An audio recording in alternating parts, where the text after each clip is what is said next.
నమస్కారం సుధీర్ సార్. నమస్కారం. ప్రతి స్టూడెంట్ అంటే ఎస్పెషల్లీ నేను ఇలా చెప్తున్నాను కాదు కానీ శ్రీధర్ సీసీలో పెట్టేంత మాక్ టెస్ట్లు ఇంకెక్కడ కండక్ట్ చేయరు. నేను అదైతే ప్రాక్టికల్గా చూశాను కాబట్టి నేను చెప్తున్నాను. మాక్ టెస్ట్ రాసిన తర్వాత పర్టికులర్ అనాలిసిస్ ఉంటుంది. ఎక్కువ మంది దాని మీద టైం ఇన్వెస్ట్ చేసేస్తూ ఉంటారు. ఈ మాక్ టెస్ట్ అనాలిసిస్ టైం అనేది ఎంతవరకు పెట్టాలంటారు? ఎందుకంటే మిగతా వాటికి పెద్దగా టైం పెట్టేంత అవకాశం కూడా ఉండదు. అక్కడే బ్రెయిన్ అలసిపోతూ ఉంటుంది. తర్వాత ఏదైనా చెయ్యాలి అని అంటే మాత్రం ఇంట్రెస్ట్ రాదు. ఆ పేపర్ కొంత డిసప్పాయింట్ కనిపించింది అనుకోండి సార్, అనాలిసిస్ అంతా దాని మీదే ఫోకస్డ్గా ఉంటుంది, నెక్స్ట్ దాని మీద ఇంట్రెస్ట్ రాదు. సో ఈ మాక్ టెస్ట్ అనాలిసిస్ అనేది ఎగ్జామ్ రాసేసిన తర్వాత ఎంత టైం ఇన్వెస్ట్ చేయాలి, ఎంత టైం ఇన్వెస్ట్ చేయకూడదు? పేపర్ ఫస్ట్ ఆన్లైన్లో ఎగ్జామ్ రాస్తామండి. ఒకసారి అయిపోయిన తర్వాత అదే పేపర్ని రెండోసారి టైం లిమిట్ లేకుండా పెట్టుకోవచ్చు. మనకు ఆన్లైన్ ఎగ్జామ్ అయితే టైం అయిపోయిన వెంటనే సర్వర్కి సబ్మిట్ అయిపోతుంది. ఆ తర్వాత టైం లిమిట్ లేకుండా 2x టైం తీసుకోండి కావాలంటే. 1 hour exam prelims original 2 hours తీసుకోండి. Try to solve on your own. ఆ తర్వాత మళ్ళీ మేము టెస్ట్ డిస్కషన్ పెడతాం. పేపర్ ఎక్స్ప్లెనేషన్కి రావాలి. పేపర్ ఎక్స్ప్లెనేషన్ దగ్గర అయితే ప్రాపర్గా వచ్చే బ్యాచ్ ఒకటి ఉంటుంది. కొంతమంది అసలు రాని వాళ్ళు ఉంటారు. కొంతమంది టూ మచ్ టైం స్పెండ్ చేసే వాళ్ళు ఉంటారు.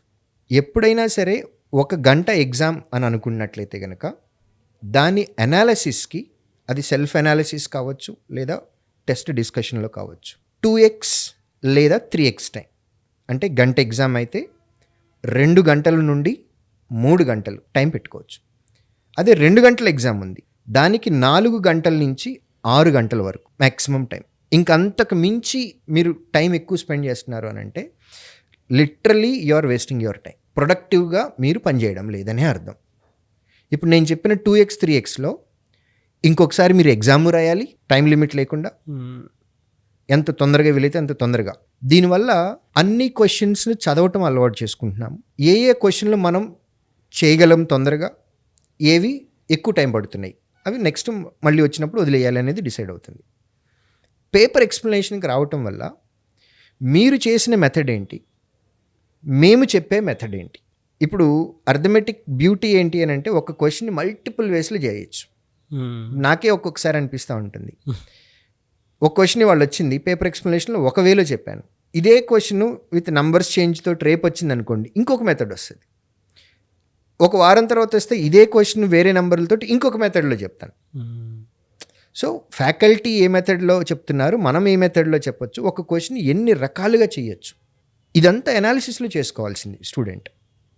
అది సెల్ఫ్ అనాలిసిస్లో సబ్జెక్ట్ మీద గ్రిప్ ఉంటే చేయొచ్చు, లేదంటే టెస్ట్ డిస్కషన్కి వచ్చి నేర్చుకోవాలి. ఎవ్రీ డే అప్డేట్ అవ్వాలి. మనకి ఈ క్వశ్చన్కి ఆన్సర్ వచ్చింది కదా, ఇది మనకు అవసరం లేదు, నాకు వచ్చు కదా అని అనుకుంటారు. Answer is not important, in how much time you got the answer is important. చాలామంది స్టూడెంట్స్ ఇదే ప్రాబ్లం అండి, నాకు ఆన్సర్ వచ్చింది కదా, దీన్ని నేను ఏం ఇంప్రూవ్ చేసుకోవాలి అన్నా. నో, ఆన్సర్ కాదు మనకు కావాల్సింది, అది ఎంత టైంలో వచ్చిందో ఇంపార్టెంట్. మీకు పట్టిన టైం కంటే మీ ఫ్రెండ్కి ఇంకా తక్కువ టైంలో ఆన్సర్ వచ్చింది అని అంటే అది ఆ క్వాలిటీని ఇమీడియట్గా మనం గ్రాప్ చేసేయాలి. సో ఎవ్రీ క్వశ్చన్ని ఇంకా మల్టిపుల్ వేస్లో ఇంకా ఎలా చేయాలి, హౌ, ఇంకెలా చేయొచ్చు, ఇది మనం ఎవ్రీ డే టైం స్పెండ్ చేయాలి.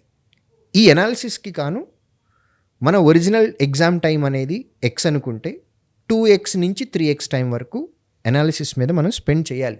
మనం ఎగ్జామ్ చేసినప్పుడు మనం ఒక 10 క్వశ్చన్లు రాంగ్ ఆన్సర్ పెడితే నెక్స్ట్ ఎగ్జామ్లో ఇలాంటి క్వశ్చన్స్ వస్తే ఆ 10లో కనీసం 9 కరెక్ట్ చేయగలగాలి. మనిషిగా ఎందుకు పుట్టాము అని అంటే తప్పులు చేయటానికే పుట్టాం, కానీ ఆ తప్పు ఒక్కసారే చేయాలి, రెండోసారి చేయకూడదు. ఫస్ట్ టైంకి సెకండ్ టైంకి మధ్యలో ఉన్న టైం గ్యాప్లో ఫస్ట్ చేసిన మిస్టేక్ని రెక్టిఫై చేసేయాలి. ఆ రెక్టిఫికేషన్ కోసమే ఈ అనాలిసిస్ కావాలి. సో అనాలిసిస్లో మనం నేర్చుకోవాలి, సబ్జెక్ట్ని ఇంప్రూవ్ చేసుకోవాలి, మన టెక్నిక్ని ఇంప్రూవ్ చేయాలి, మన లాజికల్ థింకింగ్ని ఇంక్రీజ్ చేయాలి.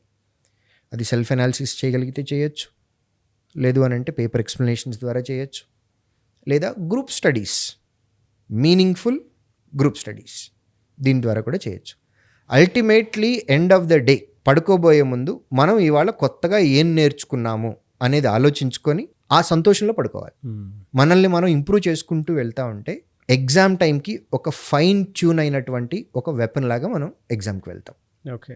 ప్రిపరేషన్ బిగినింగ్లో అంటే మనం కోర్స్ నేర్చుకుంటున్నాం, సబ్జెక్ట్ నేర్చుకుంటున్నాము. సబ్జెక్ట్ నేర్చుకునే టైంలో టెస్ట్ అనాలిసిస్ అక్కర్లేదండి. సబ్జెక్ట్ నేర్చుకునే టైంలో డైలీ ఎగ్జామ్ కంపల్సరీగా రాయాలి.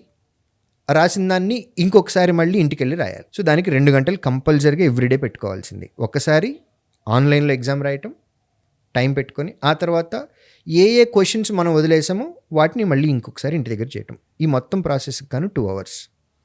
వన్స్ సబ్జెక్ట్ మొత్తం నేర్చేసుకున్నాము అని అన్న తర్వాత ఎవ్రీడే కనీసం 6 గంటలు టెస్ట్ రాయటం కోసం ప్లస్ ఆ టెస్ట్ యొక్క డిస్కషన్ కోసం ఎనాలిసిస్. రోజులో 6 గంటలు కంపల్సరీగా దీనికి ఇవ్వాలి. మిగిలిన టైం ఒక 3 నుంచి 4 గంటలు రివిజన్కి ఇవ్వాలి. సో నేను అడుగుతున్నది 10 hours. 24 గంటల్లో నేను చెప్తున్నది 10 గంటల ప్లానే. 6 గంటలు కంపల్సరీ టెస్ట్ రాయాలి, ఆ టెస్ట్ అనాలిసిస్ కోసం టైం స్పెండ్ చేయాలి.